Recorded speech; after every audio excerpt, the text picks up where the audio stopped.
છેલ્લે છેલ્લે ભલારામ બાપાની યાદી, ભલારામ બાપાની શ્રુતિ યાદી કરી આપણું હૃદય આમ પલરી જાય ને આપણે તરત જ યાદી સામે થાય. હવે એક વાત કરું કે આ 24મી તિથિ હવે આવશે એ આપણે 25મી તિથિ આવશે, વર્ષ દિવસ પછી 25. આજકાલ કરતાં બા ભલારામ બાપાને પણ 25 વર્ષ થઈ જશે. એટલે ભાવ પ્રેમ ભાવનાથી આપણે બધા સાથે મળીને દરેકને આવવાનું. અને હું ભાઈ તમારા બધાના ઘરે હું આવું છું એક એ. અને બીજા નંબરમાં હું તો એમ કહું છું કે ભલા બાપાનો જેને કાંઈ અનુભવ થયો હોય, ભલે ભલા બાપાએ બાવડું પેકડું કે ભલા બાપાએ પ્રાથમિક ઉપચારની વાત કરી, હું પરચાની વાત નથી કરવા માગતો, પણ એમાંથી તમને જે ગુણ મળ્યા હોય ને,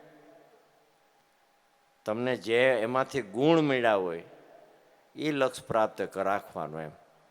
એક જ ભલા બાપાની નાની એવી વાત કરું. શારદા ગ્રામની અંદર પ્રોગ્રામમાં ગયા હતા ને અતુલભાઈ ભેગા હતા. કનુભાઈ ભલા બાપાને શ્વાસ ચડતો એટલે ભલા બાપાએ કનુભાઈનું બાવડું પેકડ્યું, પણ ભલા બાપાને આમ જોર વધારે એમ એટલે ખસકાવીને પકડીને હાલતા હતા. બાપાને શ્વાસ ચડીને બાપા હાલતા હતા.